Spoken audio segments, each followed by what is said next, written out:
can see my collection of hats because my heater broke in my office. That sucks. Dude, to start the episode off, I had the strangest and most cinematic dream about zombies. I was stuck in a school, not a school that I've ever been in, but like the outbreak broke out and I was in a bathroom, which was like, that's the worst place you could possibly be during any kind of disaster, is with your pants down in a stall. Oh, for sure. And later in that dream, I was like running around and I ended up like in like a stairway, one of the like the blocked off stairways, and there was this person with me, like one of the other students, who's absolutely losing their mind. There was like zombies on the other side of the door and they wouldn't shut up, and I turned to them and I said, if you don't shut up right now, I'm gonna beat you in the head with this baseball bat, which had suddenly materialized in my hand. And I was like, cool.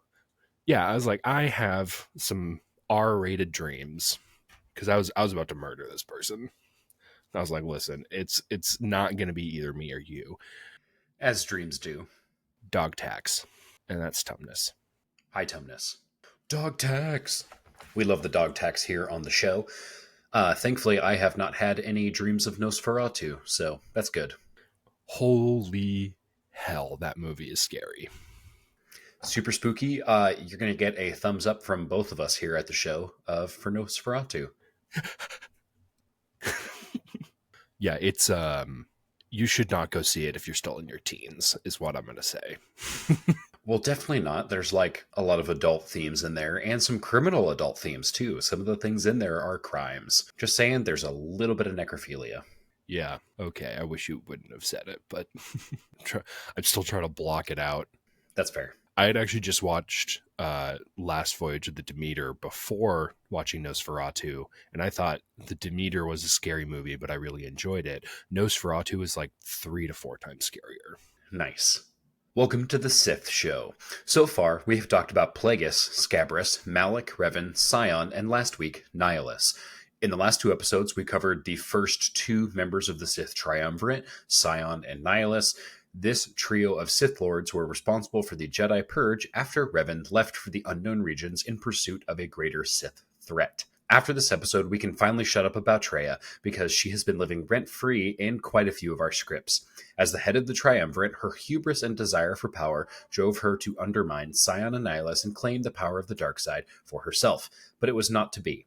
With all of her cunning and skill, it was not enough to hold her subordinate lords at bay. Therefore, Scion and Nihilus saw it necessary to remove her connection from the Force and dethrone her from the place of power. She was cast into the darkness like the devil she is. Throw it into the fire! Except for this time, she is thrown into the fire. Very much like Gollum in Lord of the Rings. Welcome to Talk About Tatooine. I'm Andrew. I'm Nathan. And we are twin brothers here to bring you what's new in nerddom and give colorful commentary on our favorite subjects. Welcome to our cantina. Grab a drink and settle in as we set course for realities beyond our own. Welcome everyone to episode 99. Today's recording date is December 28th, and this episode will be released on Monday, December 30th.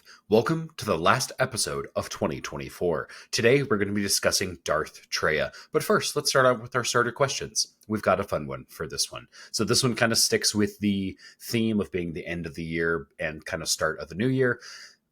What goals do you have for the new year, Andrew? I'm going to be honest. I suck at goals, and I think this will be the second year in a row that I did not set any at all. I am terrible at making new habits, and especially keeping them. I can start them off for about a week or 2, and then the 3rd week rolls around, and I'll honestly just like forget.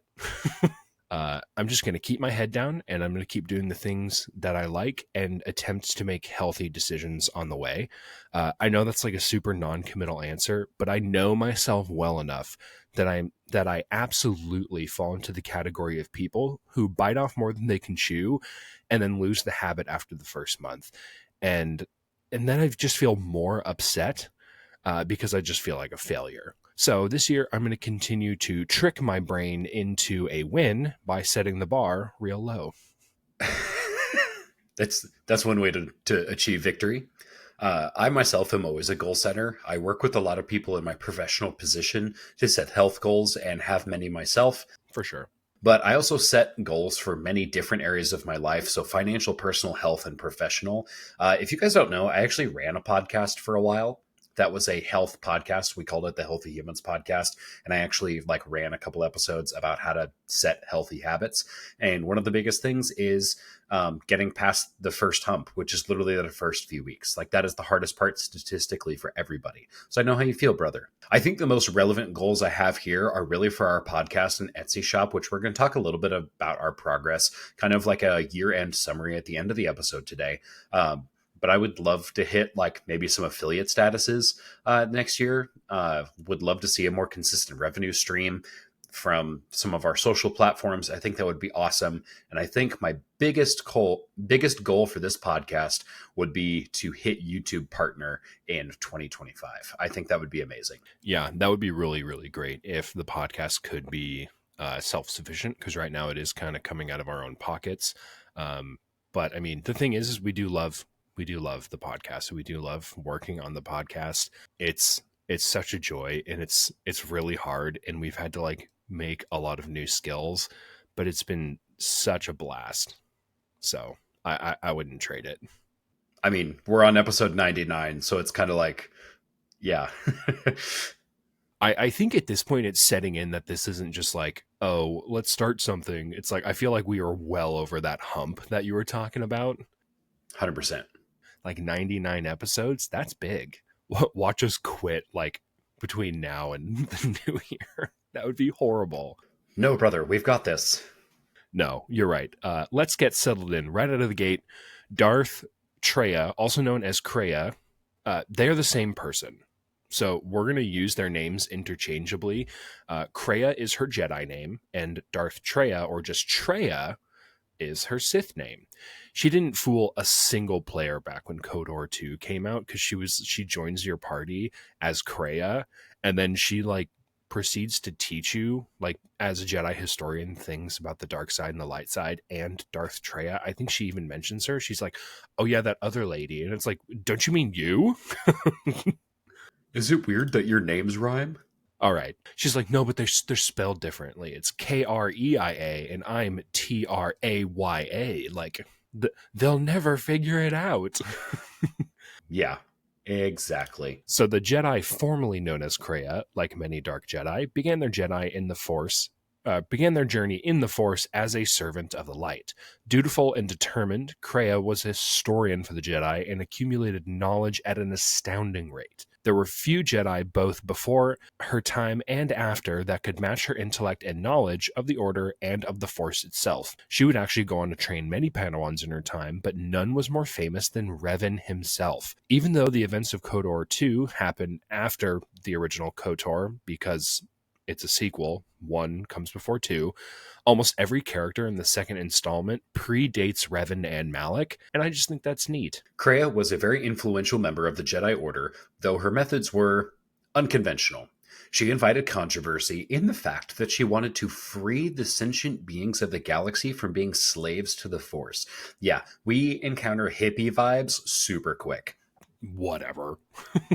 If it's starting to sound a little genocide-y also, by the way, like you're going to get that a lot in this episode.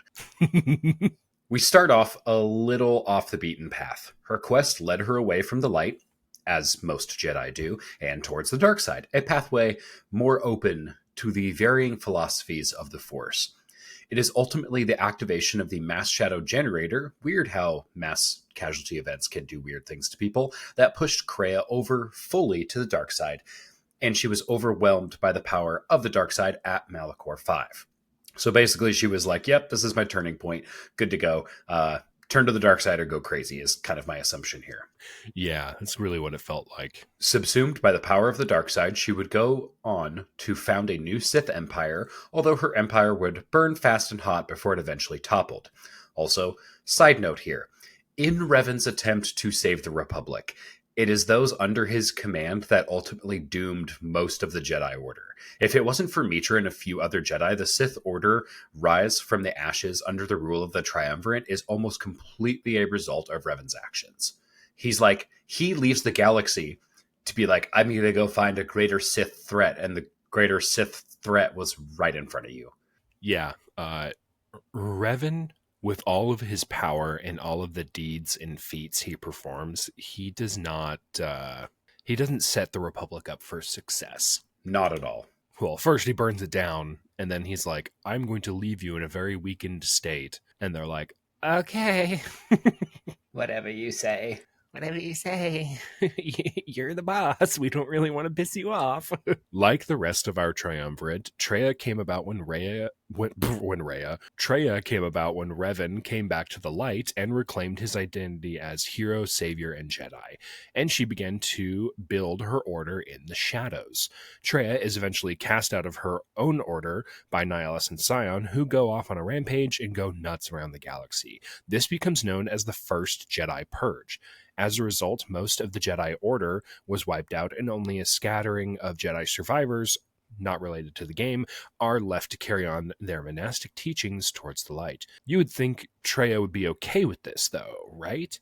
In fact, during this time, as she was cut off from the Force briefly, she begins to hate the Sith and the Jedi. These two orders are almost two sides of the same coin, ultimately with the members of each order becoming pawns of their own side, stuck in constant conflict. She eventually wished to emancipate the universe. What? Oh my gosh. If that's not a dog whistle for genocide. It's okay because they're free from their living bodies. Yeah, and Count Orlok wanted to emancipate people's blood from their bodies. He was really the good guy. Oh gosh, that mustache still haunts my dreams. Yeah, right? Okay. She eventually wished to emancipate the universe from the hold of the Force. For a real smart person, she's real dumb. Interestingly enough, she then meets Mitra Surik, who herself was a wound in the Force, having been severed from it during the conflict on Malachor 5 and the subsequent disasters of the mass shadow generator. Kreia would then aid Surik and teach her.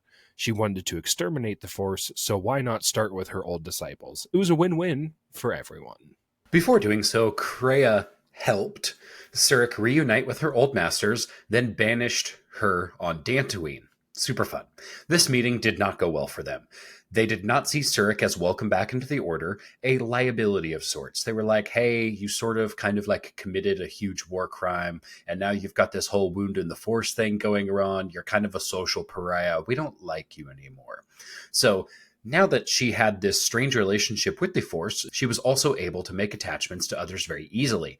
Again, something the Jedi very much frowned upon. Kreia reveals herself to the Masters as Traya and severs their attachments to the Force, resulting in their deaths. Like we said earlier, she's like, I want to emancipate people. And you're like, you mean kill them? And she's like, well, I survived. Mitra survived. Everyone should be able to survive. No, they all died. Basically, it turns out most individuals, when severed their connection from the Force, they die. Traya also blames this on their over-reliance in the Force. So you're like, you ripped the midichlorians from their body. What did you expect? So, super fun. Shortly after, Kreia travels to Telos 4 and exposed Atris as one who also fell to the dark side. I had forgotten about that detail until researching this episode, because on the front, she's like on that front cover, you know that like classic picture of her striking out a Nihilus? Mm-hmm. Yeah. So she's like in white. She has a blue lightsaber. She's got white hair. Nihilus has red. He's all in black. Like it's very meant to be like juxtaposed. So I was like, yeah, she's a good guy, right? And she's totally not. We talked about in the last episode how Atris actually gets a lot of people killed on accident. So that's super fun. But basically in this process, Atris and Surik are reunited, and this basically means that Mitra was able to convert her back to the light, which eventually they were able to team up to take down Nihilus and destroy him, ultimately with the goal of destroying Traya. Except not Traya. Damn, I need to not write while drinking. That last sentence makes no sense. So basically, they had destroyed Nihilus, and then they were moving on to Traya. Everything is just fallen in line at this point. But Traya has now marked herself as an enemy at this point. So she's no longer being like, I'm Kreia, screen wipes her face. Like she's a bad guy at this point. Mitra travels to the place where it all began, Malachor 5, to confront the now Darth Traya. The reborn Jedi Knight proceeds to fight through scores of Sith Marauders. Remember the guys we talked about who were really powerful and really good at fighting, including the Lord of Pain, Darth Sion. This was not to be a simple duel, though. When it came down to it, Mitra spares the Lord of Pain yet another death and finally convinces him to just die already, but of his own accord. It's at this moment that Traya probably starts to worry, as her Force-bonded companion did what countless others could not. The final fight is upon these two female forces, light against dark, and the Force rages against itself, light and dark, good and evil. Once again, Traya then monologues at Mitra. Her number one weapon is just to run her mouth. She talks so much. You have to burn through so much dialogue with Traya. I'm not just saying that to be like, she's so annoying. Like, no, but she's got way too much dialogue, and she just bars your way the whole game. And by the end, you're like, I get to kill her, yay! Yes, they did a good job at that. It's pretty satisfying. Yeah, I mean, you can't please, like, everything you do in the game. You're like, oh, Traya disapproves of that. And you're like, oh, shut up. Once again, Traya then monologues at Mitra, detailing all her dark schemes and plans to rid the universe of the Force, except for her, though, am I right? Time after time, Darth Traya uses her masterful manipulation to trick and convince those around her to join her will and bend the knee. But it would seem in the depths of a dead planet that her luck finally runs out. We've already kind of established that Mitra is almost an indomitable force of the Force. Like, she survives being separated from the Force.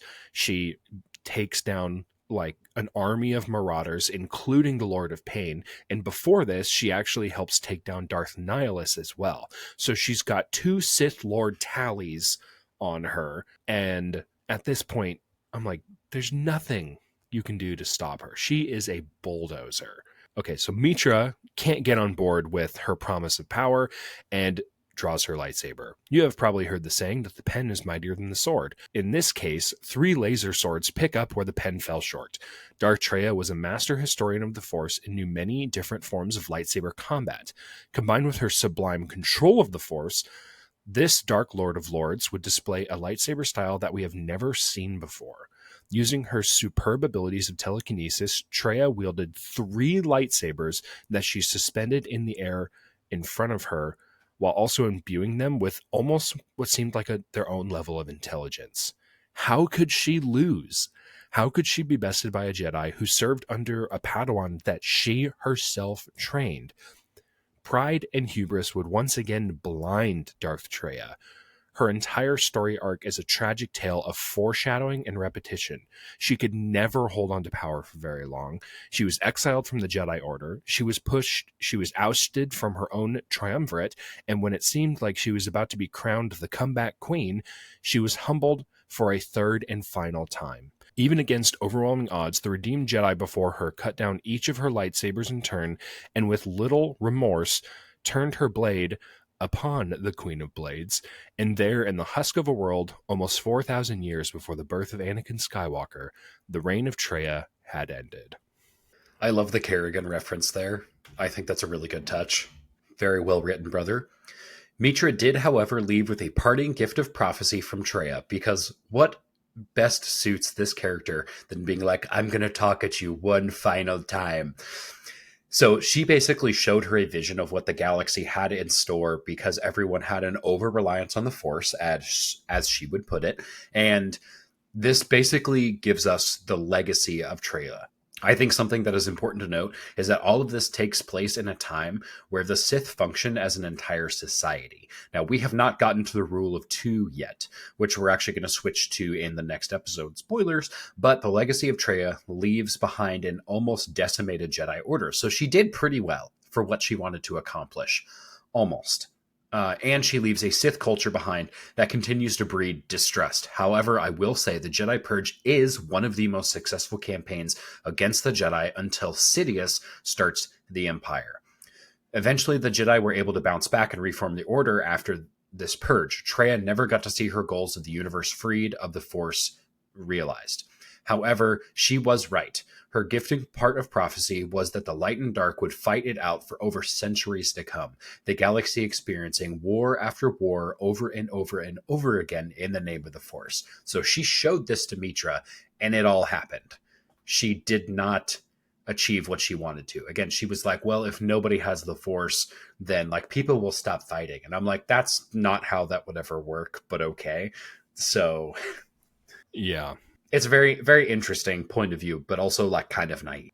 So Traya, I feel like, has a very similar train of logic to Thanos from Marvel, where he's like, I'll just kill half of everyone. I'm like, why don't you just double the resources? I mean, you can actually make a pretty strong argument against doubling the resources because the 1% still hoards a lot of stuff. Right? In Star Wars, people are born with the Force to non-Force wielding parents kind of all the time.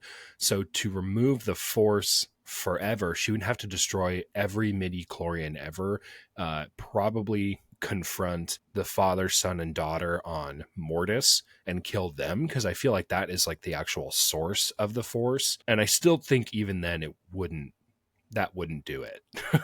I'm like, that's not it. Right. Over the last 3 episodes, we discussed the Sith Triumvirate, Sion, Nihilus, and Traya. Honestly, a pretty fun trio to discuss, but it all comes to an end right here. All of the lore we have got from these episodes we've been taking from KOTOR and KOTOR 2, the Sith Lords, and Wikipedia. Thank you to everyone who posts art on the internet as well. Our Google searches for our shorts have been very, very fruitful, and thank you guys for watching those. You all probably noticed as well that episode 95, the story of Revan and Mitra, are heavily intertwined in the stories of these Sith Lords, and ultimately you can find their stories in the book, The Old Republic, Revan. Part of that is also a typo as well. We actually, episode 95 starts with Malak, episode 96 is Revan, so that's my bad. But those, again, stories are all heavily intertwined, so the spirit is still the same. It's all connected, man. It's all connecting. Also, just so you guys know, at the time of this recording, I was actually able to fix some of the hiccups that we were having with our last 2 episodes. So at the time of this recording, right now, 9 a.m. on the 28th of December, episode 97 and 98 have both been published. So make sure you guys listen to those if you guys haven't seen those on YouTube yet. We'll be posting links and stuff for those over on our socials once we're done recording.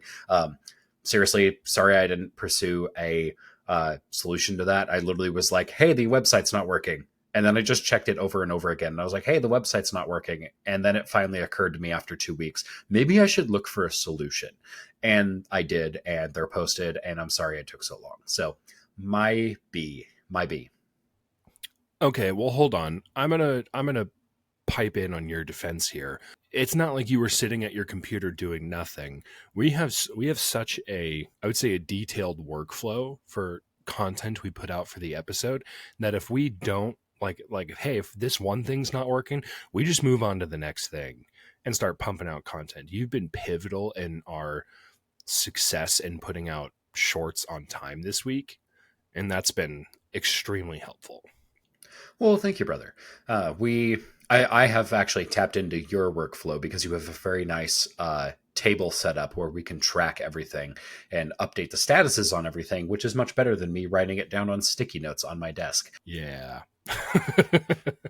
Really excited about that. That, and I can just say, hey, episode 99.1, that short is ready to post, and it's already in Canva, and all you have to do is download it and put it on the appropriate platform. So seriously, it helps us out quite a bit, and which is also good because I don't have access to our like Facebook page like you do, but I don't. It's not linked to my profile. So like, stuff like that actually works out really well. Gotcha. Guys, it has been a hell of a year. So we, like, as you guys are probably seeing in the timestamp already, we're done talking about Traya. She has gotten a ton of time in our other episodes. So, like, really, we didn't need to cover too much on her other than the fact that, like, she's really cool and, like, has 3 lightsabers. I think that's her best redeeming fact is that she can wield 3 lightsabers at a time. I do want to say that out loud. It's cool as hell.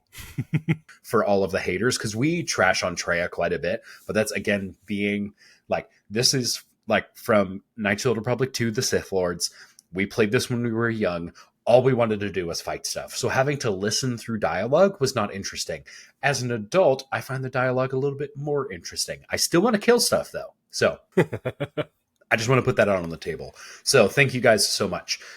Let's wrap up 2024 really, really quick. It has been a wonderful year with all of you. As this is our last episode of the year, we wanted to share in basically everything you guys have helped us do this year. Andrew, we have some really cool milestones we hit, and I'm really excited to hopefully hit some more. So, one thing we do as a podcast is we track our global following. Sometimes people will be like, oh, I have this many followers on Instagram. That's super cool. But like we post on so many different platforms that like we want to know our global reach. So what we do is we actually have a sheet that we update at the beginning of every month and several times in between to kind of get an idea of where we're going, of our global footprint. So this is all of our followers, actually on quite a few. I can actually pull this up really quick. So we track a lot of different metrics, and we've added a few in there as well. So we track our followers on YouTube, Twitter, Instagram, TikTok, our patrons, Threads, Facebook, Twitch, Spotify, Apple, and now Blue Sky. We're probably going to add Lemonade to that soon as well, because that's like our backup plan if TikTok decides to the bed. That's super fun. TikTok itself is actually a very successful platform. The current political climate in the United States is they're going to burn the witch that is TikTok and potentially ban it. I've heard as early as like January. Yeah, potentially like January 1st. Yeah, it might be in the first week of the new administration. So we're trying to prepare for that. Yeah, first week, not January 1st. That wouldn't make any sense. So that's been interesting. All that being said, we started 2024 with 690 followers across all of those platforms. That's not even just like YouTube or like Twitter or something like that, right? Like my personal Instagram has like 300 to 400 followers. Like, so you're like 690 is not that much, right? But for a podcast, which is incredibly like a hard platform to dig into, we have seen some huge growth from where we started. Our global reach, our global footprint right now is all the way up to 2,889 as of 2 days ago when I calculated all the numbers. So super excited about that. That means our growth has increased by over 4 times. So we have quadrupled our global footprint this year. And I know in like the terms of the internet, that's not like a ton, but as you pointed out, in our comments, that like this should be something that we don't downplay. Like, guys, you helped us like do some really, really cool stuff. And I said at the top of the episode, I would love to be a YouTube partner over there, which is like a pretty like low bar considering about what I'm about to say. But this has got me thinking, like, if we were able to do the same thing and quadruple our growth again, which I don't know if that could happen. The internet can do a lot of cool things, but honestly, I'm like, I would love to get our first play button by the end of 2025. Yeah, that'd be sweet. I think that's a really hard goal to get to, but I think that would be really, really cool. And considering we've been doing this for 99 episodes and have literally like another dozen already in the books that like we are like writing right now, like why not dream big, right? I agree. I mean, things are really taking off, and that's with sort of in the end of 2024 watching the ship that is Twitter actively sinking. Oh yeah, we took a huge hit over on Twitter, but we think that's because of the current owners, not us, because like we've posted the same thing over and over again. But like once Twitter got bought, we saw almost immediately how it changed and how our interactions on there went to zero almost overnight because they changed all of the algorithms. And it cracks me up when people are like, X is so much better. I'm like, no, it's not. Like we used to get engagement. Yeah. I'm like, we used to get engagement on all the stuff we do. And now the only people that engage with us are bots over on Twitter, which was the exact thing they bought it to make sure it wasn't going to happen. So Musk did ruin that site. People who say otherwise are probably people who are also paying for a check mark. So good for you guys. Way to drink the Kool-Aid. Yeah, we're not going to pay for that check mark. That's such a stupid system. Absolutely not. And I don't have a degree in economics or anything, and it makes no business sense, but whatever. Big, huge, and mega shout outs to our patrons and Combrew who have supported us every month this year over on Patreon and Twitch. We launched our Etsy shop this year, and we sold a good amount of stickers, I would say. Yeah. We did have to actually re-up on some of our stickers, and we're planning on expanding our shop into 2025. So if you guys have ideas for stickers you want to see, we can mock them up, we can produce them, and we can sell them. And I will say they are pretty cheap. We want to sell stickers because it's something that's not going to like take up a lot of space in your house. So you can just slap it. It takes up essentially zero space. They're cheap. They're nice little gifts. I usually will get my wife stickers for different sort of things. Like I got her like a black lab sticker for her water bottle or laptop, and she loved it. So Yeah. I have a bunch of stickers on my water bottle. My wife has a bunch of like SLP and school based ones on hers. So it's just one of those things where like people really like it's that little bit of personalization that goes a long way. let's move on to some nerddom news, and we're also going to talk about some of our favorite Star Wars books. Let's check in on Star Wars Eclipse. Nothing! There is no update on Star Wars Eclipse, but I do have a tiny little rant. It's a little wild to me because multiple sites will basically put out the same trash article about Star Wars Eclipse titled What We Know So Far, and it's just the same article that they've posted multiple times since the debut of the trailer 3 years ago. Let me be clear. That 3-minute trailer is the only piece of news we have on this game. If someone says otherwise, I am immediately skeptical. I'll usually still click on it, which is what they want, but it's never new information. Nothing has come out. I've had my notifications for the Quantic Dream Twitter page feeding me those push notifications since the day the trailer was launched, and not a peep about Star Wars. The latest intel, there was one Star Wars related tweet from them that was not the trailer itself, and it was in 2022 when they posted on their Twitter asking for resumes for a character artist for Star Wars Eclipse, which is not Star Wars news. I don't count that. That is all we know.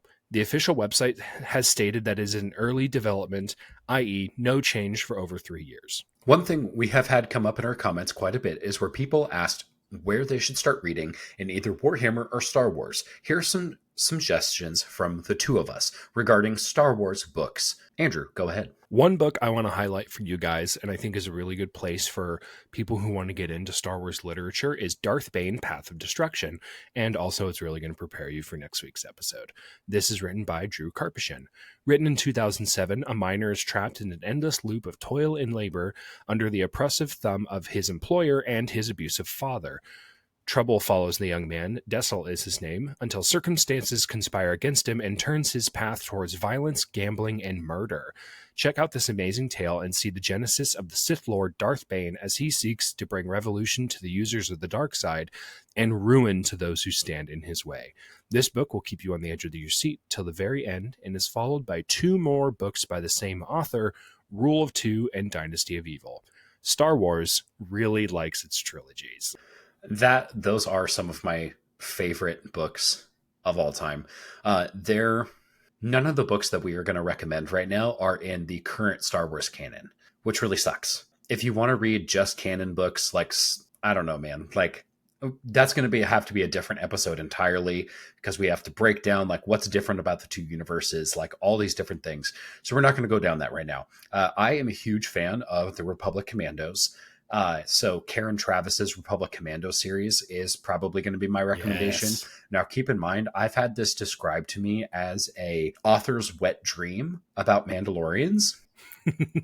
Just keep that in mind. It's very Mandalorian heavy, goes into the culture quite a bit, but it's not canon culture. Like, you can still learn a lot about the Mandalorian culture by watching the Clone Wars, Star Wars Rebels, all the new shows and stuff like that. Mandalorian culture has changed a little bit from canon to non-canon. So I would say that, but I still really enjoy these because these are mostly non-Force users, and Star Wars is a really cool sci-fi setting, and I really enjoy some of the non-magical aspects of Star Wars. Vote on, brother. Vote on. And with that, everybody, 2024 comes to a close. Huge thank you to all of our patrons, Mike, Isaac, and David, and Calmbrew, who is our biggest supporter over on Twitch. You guys are the reason we do this, and honestly, you guys have been a delight to have in our Discord server and in our chats and all the other silly places that we'd love to see you guys. For $5 a month, you can support us here at Talk About Tatooine, so we can do more awesome things like giveaways, gaming events, and higher quality content. Again, 2025 is coming around. We do plan on doing more giveaways, which does include the lightsaber giveaway in the year. It is due to your support that we can make this happen. However, we still have a long way to go, so please consider supporting us on Patreon. If you cannot do that, please watch our videos, like, and subscribe over on YouTube so you guys can support us that way as well. It does not cost you anything, and it still helps us out quite a bit. Thanks to everyone who's watching. Every single one of you watching is amazing. Again, like, comment, and subscribe so this video can find its way to as many folk as possible. And until next time, may the Force be with you.